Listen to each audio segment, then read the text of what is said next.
Welcome back to the Sales Growth Showcase, where we share insights from some of today's top sales leaders so that you can make more money and be better connected to your customers.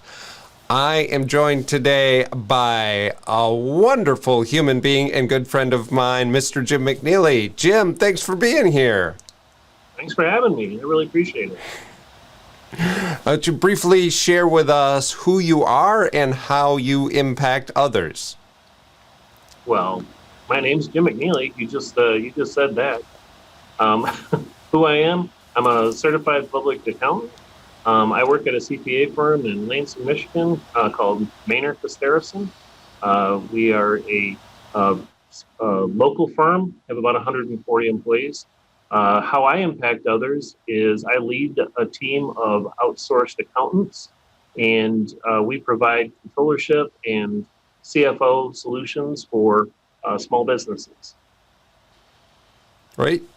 Well, the first question that I have for you, an awful lot of change going on in the last year and a half, and I'm sure that certainly has affected your business as well. So given all of this change, what are you and your team doing to grow sales today?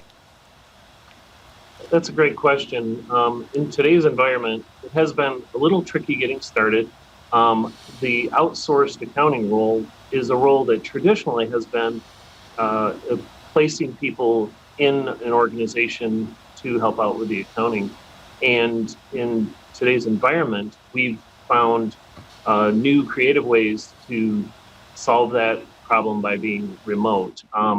The sales specifically has become much more difficult because I haven't been able to be out in the community. It's harder for me to meet with my clients. But we have, within our firm, we've done a lot of talking with our clients virtually, a lot of different Zoom calls, and we still find opportunities, and they've really come to fruition. That's great. And I want to talk about both the challenges that you bring up as well as the opportunity that you mentioned. Let's start with the challenge. So you talked about how you traditionally had a business model where you were meeting in person with your clients in order to be able to cultivate those relationships, grow sales. But you've tried to transition to virtual. In that transition, where is an opportunity that you're still struggling in order to be able to continue to grow sales? Well, it's more of it is within what we do. There's still a perception that what we do is a bit of a commodity, and sometimes it's just more compliance work. So sometimes we struggle with being considered a commodity, and people then, the only real defining factor is price. And so we have to try to overcome that variable, because we don't try to win on price. And I think that, that's whenever the perception is the only differentiator is price, we don't try to win on it. Yeah, so I imagine that you're having a lot of conversations around being able to demonstrate your value beyond just that commodity mentality. That's exactly right. And so the good news is we have so much experience with what we do that our clients are a great source of word of mouth. So we utilize a number of client testimonials and references, but a lot of leads come directly from clients. So those are the easiest ones. Right. And you mentioned that now you've pivoted, or you needed to pivot to a lot more virtual, obviously in working with your customers, but let's specifically talk about the sales end of it. When that moved to virtual, were there any unexpected opportunities or improvements that you found in a move to virtual? Well, one of the opportunities was as this moved to virtual, there was a number of clients that lost accountants, or lost their accounting team, or lost their resources. And so it did present a number of factors that were favorable during that. So within, the that time frame of where we were just strictly virtual, we also found that we were aware of the fact that our clients needed our interaction. So we encouraged all of our 140 people to reach out to clients and to talk to clients. And so I would say that I've spent a great deal of time training internally our team on what to look for triggers for our services. And there was a lot more opportunity that came up out of those conversations. Really intensely focus on sort of your double down on that customer focus, understanding the challenges that they were having, and then being able to map your services to those needs. Absolutely. That's great. Yep. Go ahead. Yeah, I'm sorry. So we met, there were a number of new challenges that presented themselves last year with all of the government regulations and all of the different funding programs that were out there. And we were very early on, we saw the opportunity to get involved in that as deeply as we could. And we formed a team and we reached out to all of our clients to offer them the information they needed to know on how to get the funding and all of the tax credits and different things that were available to them. So we reached out very early on, and we did a number of presentations, things to give the information to our clients and to show them the value in the services that we provide.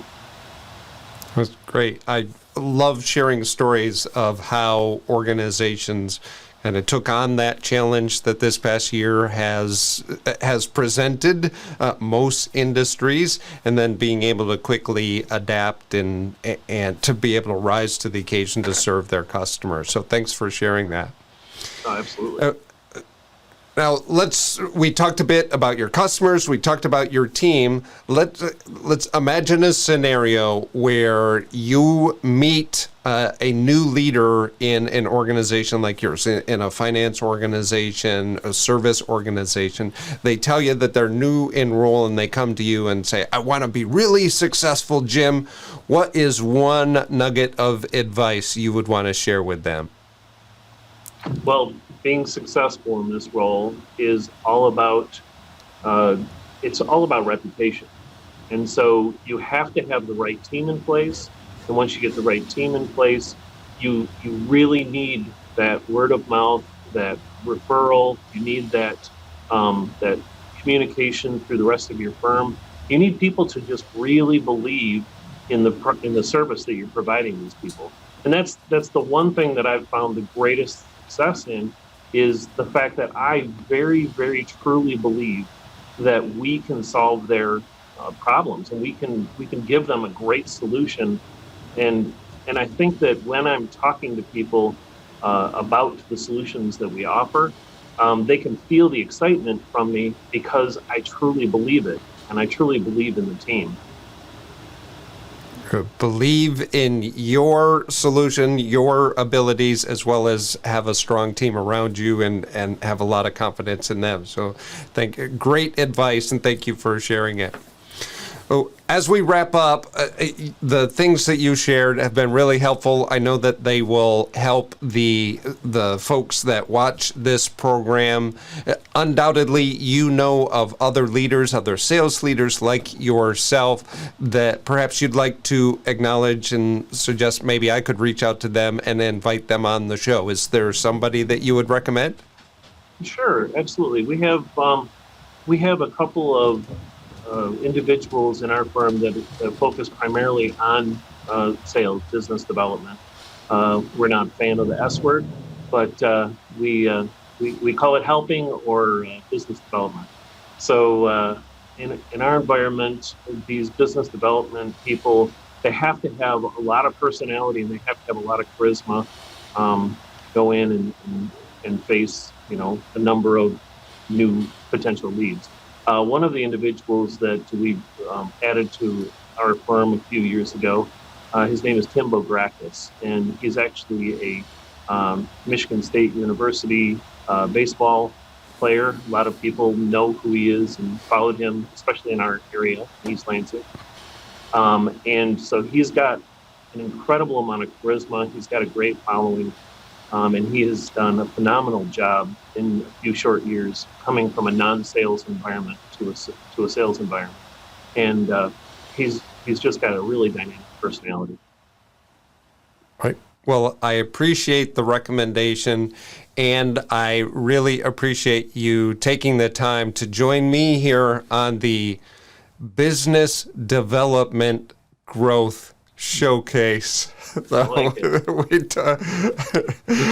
so thanks, Jim. I really appreciate you being here. I am glad to be here. I really appreciate you asking me. Yeah. And thank you for watching this episode of the Sales Growth Showcase. Look forward to being with you again very soon. We have more episodes on tap. And until then, I wish for you invincible success.